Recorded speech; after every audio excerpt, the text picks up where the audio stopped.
Yeah, it's like Yeah, it's like custom, right? But like you can work past that. There is work to do, but I don't think it's this massive undertaking that it would have been one or definitely two generations ago. And it's so gonna, it's gonna be interesting to see how that port was received, because you're right. Like, how does this run? Does it have any issues? and What's then how does it the? run on the Series S? Because is Helldivers 2 deck verified? Does it run on Steam Deck? It does run on Steam Deck, and there are a little bit, like performance issues, pop-ins, etc. But that's the nature of the Steam Deck, and so Yeah. like, for me, I'm like, I don't know, I just have these expectations with a handheld like Steam Deck that it's like it's not going to be my big PC gaming experience, but it's going to get the job done. Right. Because I was telling Scrag in the pre-show, spent the last like 3.5 days installing Final Fantasy 11 on the Steam Deck. Turns out that runs like a dream. A 25-year-old game runs incredibly well on Steam Deck without any problems. So we're good there. Scrag, what's your reaction to the Helldivers 2 Xbox publication? Because for me, I feel like, because this is what I wanted. I was like, why are they not publishing it everywhere? But there's a bigger narrative that we're going to kind of get into here in a second. But I'd like to get your kind of hot take. Overall, I think it's a good thing, but I really feel sorry for the Gears of War devs because their work is going to go unrewarded. Like, is it? Yeah, definitely. Like, dude, Helldivers 2, that's so freaking hype. It's so new. Hype. It's new, but it has the hype train. See, that was my big question. And what's the hype train hype? 400-pound, 6'9" men with chainsaw guns. That's not very hype. They're really? Not even I love Gears of War. What a bold take. I know, me too. But, now, I'm not riding the nostalgia train with Microsoft right now, and we'll get into some of that. But like, that's a game that I'm excited to play, but only because I've played the original. If I've never played Gears, I don't know if I'd jump in now. So I guess maybe I see Scrag's point accidentally here. I mean, I never really thought it was cool. That's just my take. Oh, it's just fun. It's just it's like brainless fun is how I think of it. Maybe Helldivers 2 is that way. The gameplay looks fun. Like, I have played the Gears of War 1 or 2, one of those back in the day.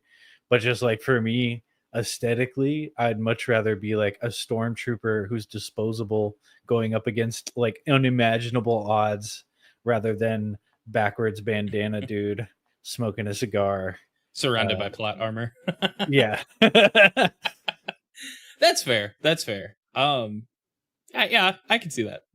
It's interesting that they chose Gears like Reloaded's release day, because that game on PlayStation is going to sell really well day one. Like, people are going to buy it. You have an entire section of gaming culture that has never played a Gears and maybe has always wanted one, but like, the reality is not everybody gets to be and have all the consoles and thus play all the games. At some point, I remember you had to kind of pick and choose your winner. Like, I'm a Nintendo guy. I held off on my Xbox for eons because I was a diehard Nintendo fanboy.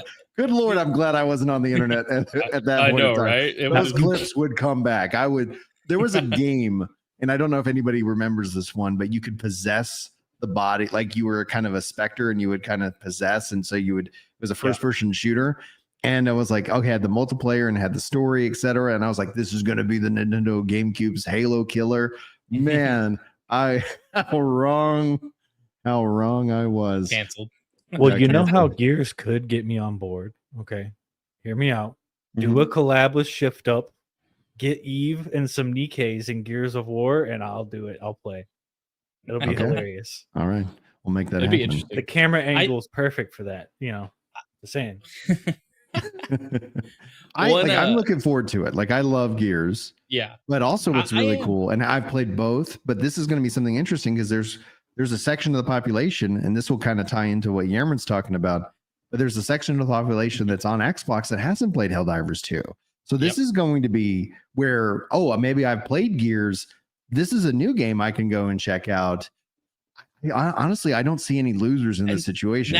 That's where I'm interested that this is like Sony's first like push for one of their service games to go to Xbox. I would say multi-platform, but I mean, they're launching most of them on PC.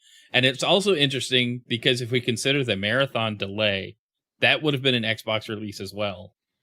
So does this kind of make up for the fact that they weren't releasing Marathon at all. It's from a pure like sales numbers, player count perspective. Helldivers is definitely going to benefit from this, but I do wonder how long ago was this decision made, and will Sony consider all of their live service or any multiplayer first efforts to go multi-platform from day one going forward? That's a really excellent question, and that's what has we don't know yet. Right. I honestly don't understand why they wouldn't. But back to Yemrin's kind of question, is it even worth getting an Xbox these days? Xbox seems hell bent on like, if you want the hardware, you can buy it. We're going to also increase the price, by the way. So it's like, if you were on the fence, let me help push you further away from jumping on this train. Just buy a PlayStation and be patient. It's not even that, because Xbox is going to be releasing their stuff day and date. And that's not just the multiplayer stuff.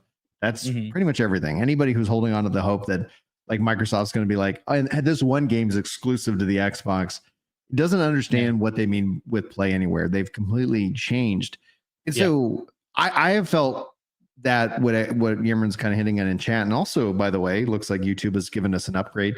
Yemrin's our #1 top fan. So thank you, Yemrin. It's got a little icon by his name. So if y'all are watching the live stream, keep chatting and we'll see how that what this feature entails. But since Play Anywhere, Xbox has become an optional piece of hardware. As a gamer, as a dad, as somebody who wants flexibility, I actually appreciate that. I appreciate that I've invested in a really kick-ass PC. And then I've appreciated Play Anywhere so that I can continue my game and my saves in any part of the house that I have. So the value for Xbox and me is that it's a value add product. It's not a necessity. And I enjoy that level of freedom. And maybe I'm weird by that because I am not connected into what people define as the PlayStation diehards. Meaning, if it isn't Final Fantasy, chances are I wasn't picking up a PlayStation to play Uncharted. That wasn't my kind of game. I'm not picking up a PlayStation, with the exception, of Ghost of Tsushima. That game is incredible, and that's now on Steam. And so, like, the idea that, especially as somebody who with a busy schedule and a lot of things going on, I don't have a lot of worry about waiting for a game to come out.